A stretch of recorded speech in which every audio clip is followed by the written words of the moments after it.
LA This Week. Senator Dianne Feinstein returning to her home state of California, and more specifically here in the city of Los Angeles, to try and revive her federal ban on assault weapons, which expired in 2004. I'm Gil Reyes with the story next. Mayor Garcetti is hands-on when it comes to hiring more women police officers and firefighters. More on this recruitment event coming up. The grand reopening of a center is giving seniors in this community something to smile about. I'm Rasha Goel, and that story's up next.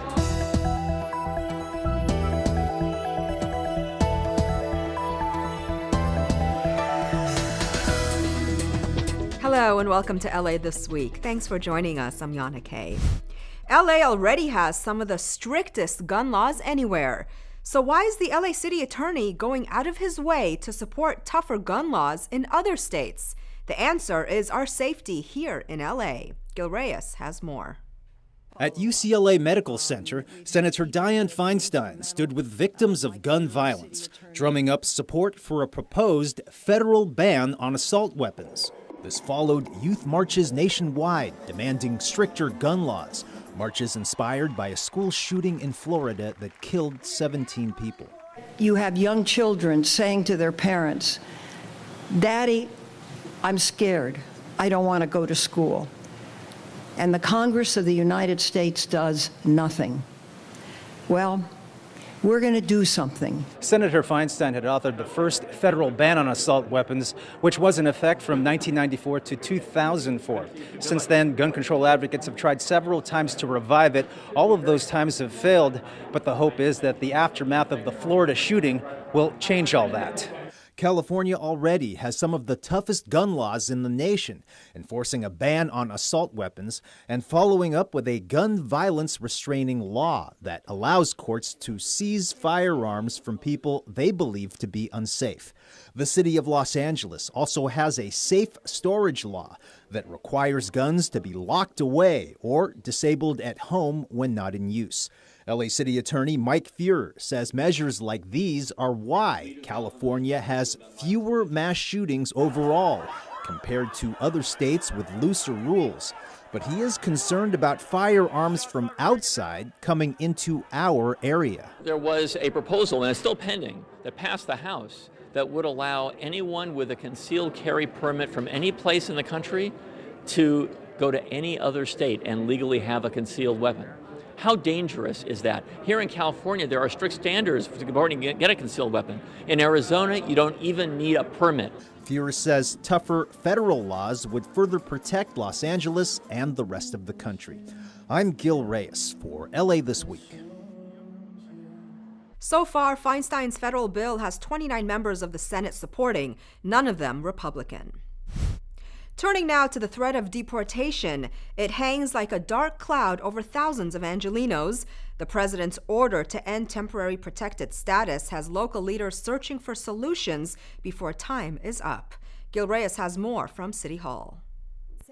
The program is called Temporary Protected Status, or TPS, and it has allowed refugees from disaster and war-torn nations to remain in the U.S. until problems in their homelands improve.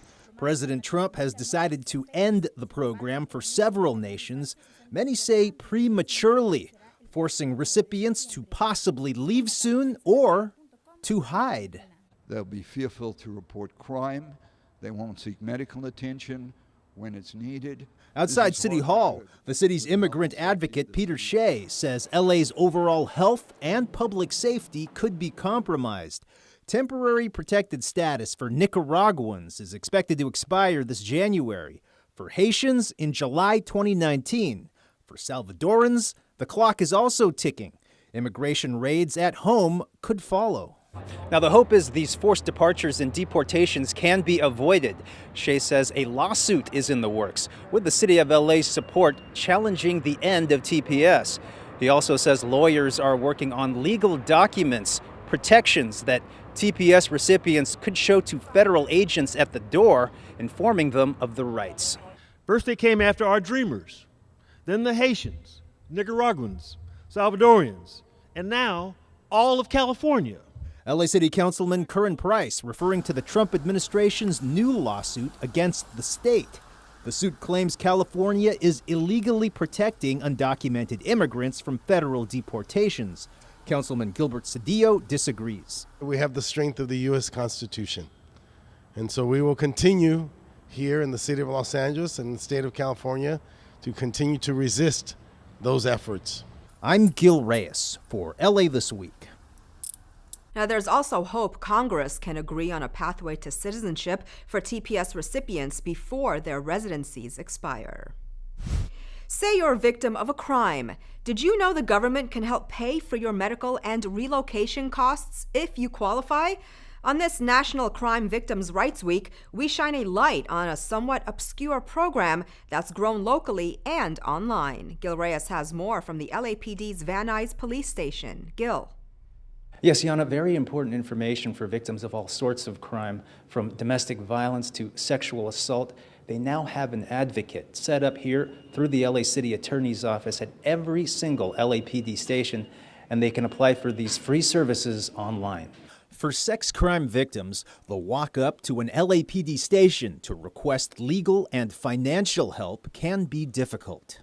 Many times either the victims are embarrassed or they're just afraid because they've never been a victim of a crime before. They don't know what to expect. The city attorney's Victim Assistance Program has been helping victims for nearly 4 decades get back on their feet. I've worked with sexual assault victims, child sexual assault. I've worked with attempted murders. Most of them are fearful. Most of them are afraid that the defendant's going to come after them. So you have to be just very compassionate. Ifunaya Guacham is one of the advocates now assigned to all 21 LAPD stations since March. She'll help walk you through the application process for victim compensation. It's funded by the state. Domestic violence and sexual assault victims can receive up to $2,000 in relocation fees, compensation for funeral and burial costs, up to $7,500. Medical and dental bills may be covered too. People don't know that we're here. A lot of people don't know that they can get these services. So many people have bills and collections that they can't pay. Victims can make appointments through the website or by using the newly launched mobile app. Use the system. You go to helpLACrimeVictims.org. You'll be able to pull up our website, get information about our program, and put in a request for assistance to meet with one of our victim advocates in one of those locations. Search for Victim Assistance on Google Play or the iTunes Store. You'll be able to see our app and download it for free. I'm Gil Reyes for LA This Week. Appointments online or through the app can put you in touch with an advocate within 24 hours. A giant recruitment fair at the mayor's Getty House as Mayor Eric Garcetti seeks to fill more police and firefighter positions with women. Anna Marcos was there and has the story. These young women are trying on LA firefighter gear for fun, but recruiting, training, and inducting them into the ranks of the LA Fire Department and LAPD is serious business, as city leaders work to attract more women into these jobs. This mega recruitment event is one of Garcetti's many efforts to bring more women into traditionally male-dominated police and firefighter jobs. The LAPD is seeing 10% of its academy classes filled with women, and female recruitment in the fire department has shot up by 40%. Among the eager candidates, young women in the police and fire cadet programs. I learned how to be more disciplined, not only in the program, but around my community and within my house. And your school? Yes. You get to actually be in that building that's on fire, and while other people are scared and everything, and they train you to remain calm and just do what you have to do. We have to wear all of our gear, which is our turnout gears, our SCBA, and sometimes we have to carry ladders or forcible entry tools. Like, they may not look heavy, but when you're walking, at least over a block or two, you're like, wow, this is weight. The city has launched a new effort, the Pledge to Patrol program. It's a bridge between the cadet program and the police academy, and it even pays for your college tuition. I'm actually starting the academy next month. I'll be the first one out of this program to start the actual police academy. We go and we work with detectives. We go on ride-alongs. We do a lot of community relations. The detectives, gangs, you know, we see that there are people wanting to help people. So they have this drive, and I'm like, I want to be on that train too. Like, let me get on your drive. Females have a lot more compassion that they bring to the job. They bring a different aspect, like the communication side. And, you know, because guys can be a little rough around the edges, and it's like the girls can bring that compassion. And it's like you can do it like the guys, and you can even do it 2 times better than the guys. If that is true, the gritty jobs of patrolling the streets and saving lives are about to get extra doses of compassion. I'm Anna Marcos for LA This Week. Since becoming mayor, Garcetti has also filled more than half of the city's commissioner seats with women. It's a permanent, welcoming space where people facing homelessness can get help on the spot. Rasha Goel has more on this new resource. 3, 2, 1. A vacant Civic Center kiosk across from Parker Center on Los Angeles Street is now a homeless help desk. It will provide individuals with information on services, resources, and shelter information. Putting a help desk here right in front of City Hall sends a loud message to everyone in Los Angeles about what Los Angeles is about, that we do care, we want to be there for every Angelino, no matter what income level, no matter what struggles you're going through. We are here to help, and we all could do more, and we should be doing more. Today, 4 of our current Older Workers Program participants, formerly homeless, are placed here at the help desk. This is their job training program, and they are helping us to reach out to a population that oftentimes doesn't get connected to the services that they need. The unveiling of the kiosk is part of Homeless Connect Day, where homeless service providers will be available on hand to assist those experiencing homelessness with information they may need. People who are homeless can come out of the shadows, can ask for help, that they deserve help. Hopes are their support and experiences will help other homeless individuals. Tragedies happen every time. People end up, in situations where, they need comfort, and need to feel, safe. We help them with basic necessities, hygiene, pillows, blankets, stuff to keep them warm. Today we have brand new jackets we're passing out with t-shirts and dog pet food and pet beds, and we're just here to help them be a little more comfortable in their uncomfortable situation. The Homeless Help Desk is a collaboration between Councilman Huizar's office and the mayor's office. I'm Rasha Goel for LA This Week. The Homeless Help Desk is located in a kiosk behind City Hall East and is open 6 days a week, Monday through Saturday. Mental health services have a new permanent home in the underserved community of Watts. As Gil Reyes reports, the move is years in the making. If you live in this part of South Los Angeles, there's a new option for low-cost mental health services. The Southern California Counseling Center opens its first satellite facility in Watts. This was my ambition from the minute that I got hired to the center, was to get us out of the building and out into the community where we can serve people in the neighborhood rather than them coming to us. At the grand opening, we learn of the history. The original center has served people in the Mid-City area since the late 1960s. Their services in Watts only began in 2014, and on a limited basis only through the Watts Labor Community Action Committee. And as the need increased in the community, we wanted to be able to service more people in the community. And so a permanent 6-room building at the Watts Committee campus opens. There is a 6-week waiting list for services set up by the courts, or you can set up on your own. Substance abuse, relationship counseling, and anger management services included. In Watts, I'm Gil Reyes for LA This Week. Services are for individuals, couples, and families. The folks at the center say their rates are low and on a sliding scale. We all know LA suffers from a housing crunch, and often tenants feel the pinch from landlords trying to raise rents or evict people illegally. But a free workshop in Council District 1 aims to change that. Anna Marcos has more. City leaders got an earful from residents at this housing and tenants' rights workshop and legal clinic. Apparently, there are a lot of rental and housing gripes in this area of Pico Union. The biggest one is that landlords want to kick out or evict their tenants to raise the prices. And of course, that's illegal. Within our community, we have about over 85% who are renters. And so there's a lot of compliance issues from landlords, a lot of, filth in the buildings, rodent issues. A lot of the families are feeling unsafe. And so these are a lot of the issues that we're discussing. This event is one of a series of housing rights workshops held throughout Councilmember Gil Cedillo's District 1, a joint effort by Cedillo's office, the LA Housing Community Investment Department, and local lawyers who provide free pro bono legal help for tenants.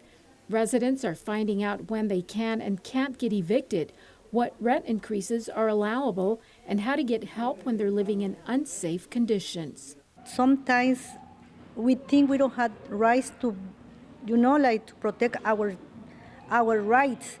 Regardless of their legal status, they need to know that they're protected under the law here in Los Angeles. I wish that a lot of people can come to these workshops and learn more for themselves or to share with other people. But for these tenants, at least, knowledge is power, and now they will be a force to be reckoned with in the rental market. I'm Anna Marcos for LA This Week. Lawyers from Ferias Legales provided pro bono work for the workshop. Well, it's about to undergo a major transformation, and officials hope once completed, it will help transform lives. Rasha Goel has more on a future facility dedicated to at-risk youth. This may be an empty garage, but soon it will be a renovated youth recreation center. This empty space is about to be transformed into dance studios, music studios, a fitness center, really exciting youth development opportunities for some of our most at-risk youth here in the East Valley. The project has been in the works for 8 years and been a pivotal one for the New Directions for Youth organization. The organization has been around for 43 years and has continuously worked to create a positive atmosphere for at-risk youth. We know that the youth who struggle the most are low-income youth who are of color, brown or black, and those youth are falling behind terribly in school. They are dropping out at higher rates than other youth, and they are struggling to become productive citizens. They suffer in the family from domestic violence and child abuse.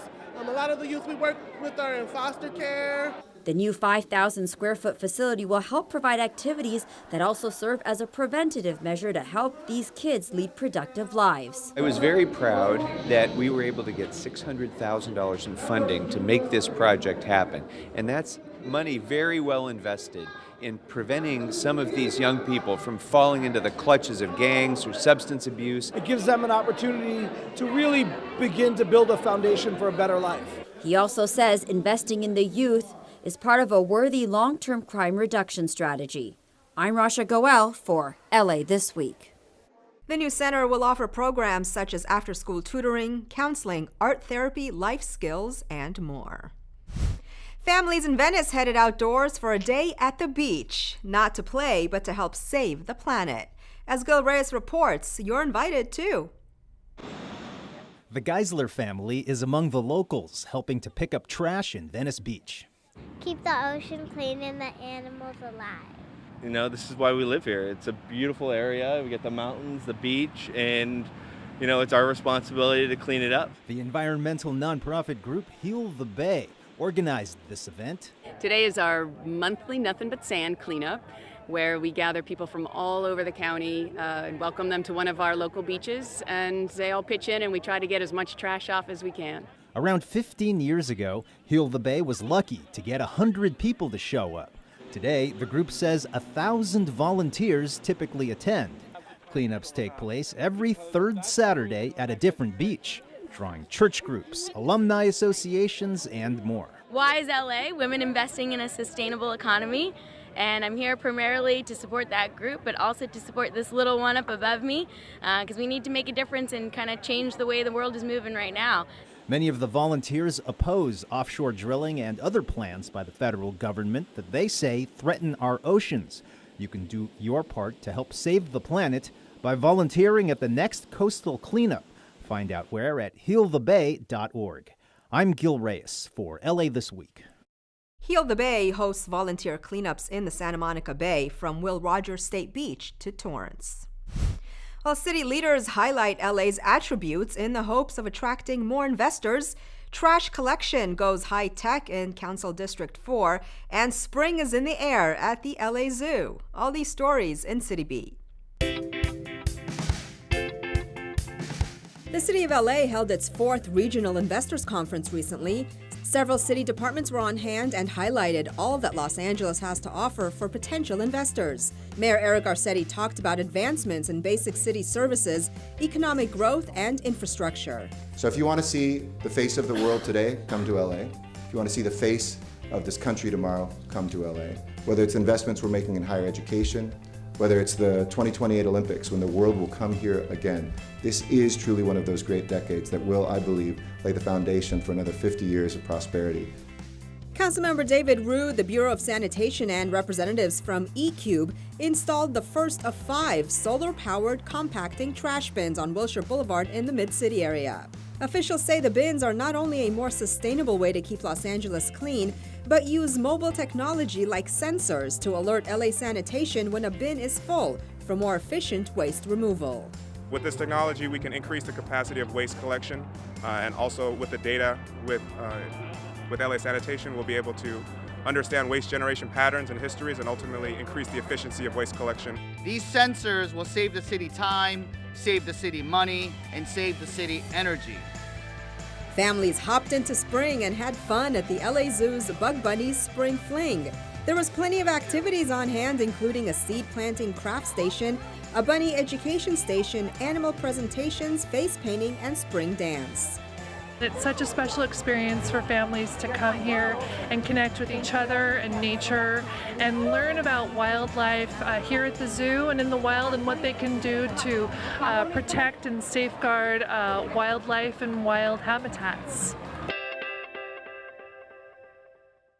A senior center in Council District 9 is not only taking care of its older population, but it's also bringing seniors together. Rasha Goel has more. It gives us something to do and makes us reunite with one another and support each other. Kathy Brown is among the seniors who is excited for the grand reopening of the Estelle Van Meter Multipurpose Senior Center in South Los Angeles. Thanks to this center, seniors will have free access to information, resources, and activities that can help them live fulfilling lives. And we also have one of the most diverse older adult populations in the country. So what you'll see in the center is that you have African American seniors, Latino seniors, Caucasian seniors, other folks that live in this community coming here. Those seniors no longer have to stay home and be isolated, and they no longer have to travel a longer distance to find one of our other sites. The city's Department of Aging has been working with Councilman Curran Price's office in creating services at the center. The councilman was able to secure $500,000 in funding per year for operation of the facility. It's going to just help facilitate many of the programs that take place now in terms of the nutrition programs, the health programs, education programs. So it's going to really be an exciting center of operation. The senior population is a growing population in Los Angeles, and this is the second center geared towards helping seniors in the 9th District. Now, it's taken about 4 years to help create and implement a program that helps seniors here in this community. The center has been open for several years, but is being rededicated. It is named after Estelle Van Meter. She was a strong advocate for families and for kids, for making sure that the city, this area part of town, received the services that it deserved, and that it was actively engaged in the decision-making process. And her work has helped pave the way for many here. And it gave me like a voice, you know, and helped them to pay bills, helped them to get around to different places like doctor's office, you know, appointments and stuff like that. So it's really a great thing.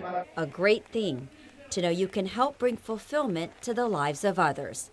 In South Los Angeles, I'm Rasha Goel for LA This Week. There are 27 senior centers in the city of Los Angeles. Go back in time to witness an authentic Victorian fashion show help keep one of our precious resources clean, and discover the unique flavor of Toluca Lake during an Earth Day celebration. All this in this week's Things to Do.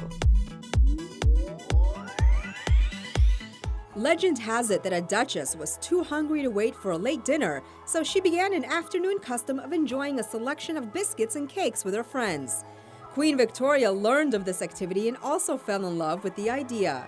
By the late 1840s, the royal household was hosting daily tea parties, which later became known as afternoon tea. Join the Heritage Square Museum for a Victorian afternoon tea and fashion show as it presents First Ladies of Fashion. Whether they're American, French, or English, First Ladies have always been fashion trendsetters. Some of the more notable American First Ladies, from Martha Washington to the most iconic and fashionable First Lady Jackie Kennedy, will be showcased. It all takes place April 14th from 11 a.m. to 3 p.m. at the Heritage Square Museum, located at 3800 Homer Street. For more, visit heritagesquare.org. One of the best ways you can help preserve the present and future health of the LA River is by joining a cleanup effort. The group Friends of the LA River and nearly 10,000 of its closest friends team up each year to beautify the entire length of the river, the largest urban river cleanup in America. For 29 years, the group and Angelinos have cleaned the Los Angeles River and protected our oceans from trash and refuse. Join the effort on Saturday, April 14th for the biggest urban river cleanup in the country. For more, visit folar.org. Greater Toluca Lake Neighborhood Council is hosting its 7th annual Earth Day celebration featuring Taste of Toluca. The event will be highlighted by a keynote delivered by Ed Bagley Jr. and an appearance by LA Stormwater as the Trash Monster. You're invited to join the Greater Toluca Lake Neighborhood Council in celebrating our beautiful planet and discovering this hidden gem of a neighborhood. The event features over 40 festive booths, including local merchants and nonprofit agencies sharing environmental and green living information and services. At the same time, Taste of Toluca will offer complimentary small plates of favorite foods from a wide variety of local purveyors. Family fun includes a kids' activity corner and a recycled art contest. Contest winners will receive a week of art camp donated by Steve and Kate's Camp. Live music and entertainment on the center stage will be featured throughout the day. Admission is free. It all takes place on Sunday, April 15th from 11 a.m. to 2 p.m. And that's a look at some things to do. Well, that's going to do it for this edition. I'm Yana Kane from all of us here at LA This Week. Thanks for joining us. A reminder that you can catch us online at lacitybeview.org. You can also follow and like us on Facebook. We'll see you back here next week for more of LA This Week.